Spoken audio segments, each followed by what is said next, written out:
ये क्या? जगन्नाथ जी और बलभद्र जी ऐसे भिक्षा क्यों मांगने जा रहे हैं? जानिए ये कथा। पूरी धाम के भीतर एक दिन प्रभु जगन्नाथ जी कुछ उदास से बैठे थे। रोज रोज वही भोग, वही स्वाद, वही परंपरा। उन्होंने मुस्कुराते हुए लक्ष्मी जी से कहा, देवी, क्या आज कुछ अच्छा भोग खाने को मिलेगा? लक्ष्मी जी ने आश्चर्य से पूछा, मतलब प्रभु? जगन्नाथ जी बोले, अरे देवी, रोज रोज एक ही तरह का भोग खाते खाते थक गया हूँ। कुछ नया स्वाद मिले तो मजा आ जाए।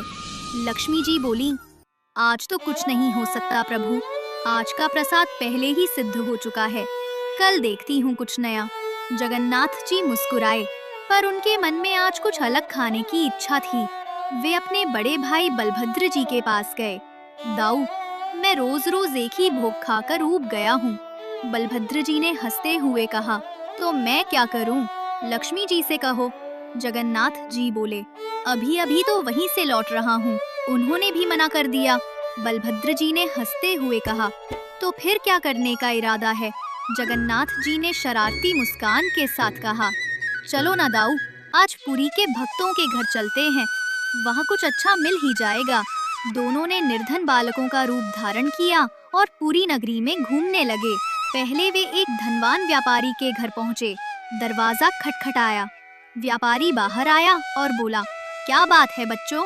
जगन्नाथ जी बोले, श्रीमान, हम बहुत दूर से आए हैं, क्या कुछ भोजन मिलेगा? व्यापारी बड़ा कंजूस था, बोला, बिल्कुल खिलाता, पर आज तो घर में भोजन बना ही नहीं। क्या खिलाऊं तुम्हें? जगन्नाथ जी ने बलभद्र जी की ओर देखा और कहा, दाऊ, यहाँ कुछ मिलने वाला नहीं, चलो आगे। अब वे एक ब्राह्मण के घर पहुँचे। ब्राह्मण उतना धनी नहीं था, पर सम्मानित था। उसने दोनों को भीतर बुलाया, आसन दिया, पर थोड़ी देर में बोला, बच्चों, आज प्रसाद सब समाप्त हो गया है।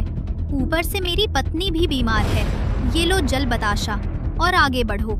जगन्नाथ जी मुस्कुराए, बोले, अच्छा दाऊ, चलो। एक एक कर कई घर गए, पर किसी ने भी उन्हें भोजन नहीं कराया। रात का समय था। दोनों थके हारे और भूखे पुरी की गलियों में घूम रहे थे। तभी एक छोटी सी पान की दुकान दिखी। पान वाला बहुत गरीब था। आज उसके एक भी पान नहीं बिके थे। दोनों भाई उसके पास गए। जगन्नाथ जी बोले, काका, सुबह से कुछ नहीं खाया, क्या आपके पास कुछ खाने को है?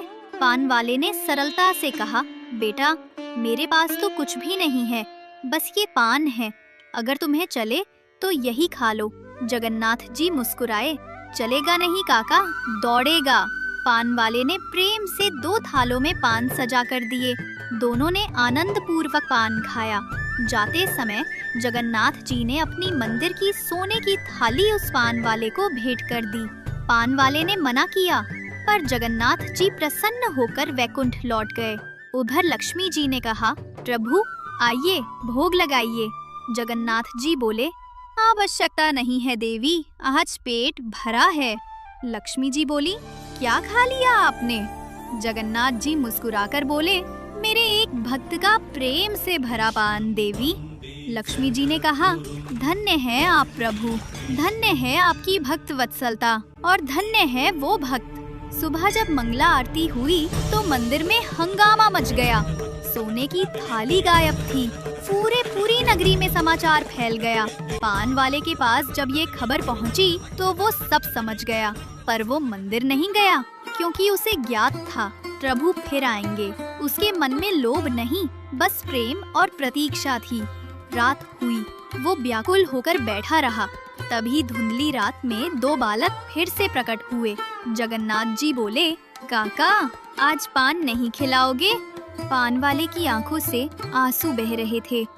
उसने 2 थालों में पान सजाए और उनके चरणों में रख दिए। जगन्नाथ जी और बलभद्र जी ने प्रेम पूर्वक पान खाया। जगन्नाथ जी ने फिर अपना पटका देने लगे तो पान वाला बोला, नहीं, अब ये नहीं चाहिए। जगन्नाथ जी ने पूछा, तो फिर क्या चाहिए काका?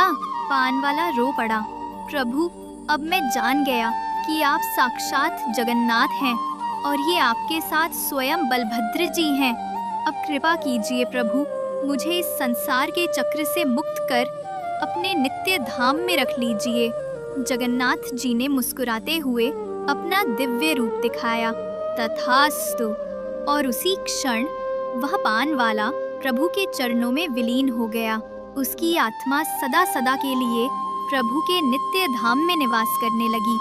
भक्ति में न धन चाहिए न वैभव, भगवान को चाहिए केवल प्रेम, सच्चा, निर्मल और निष्कपट प्रेम। जहाँ प्रेम है वहीं जगन्नाथ हैं।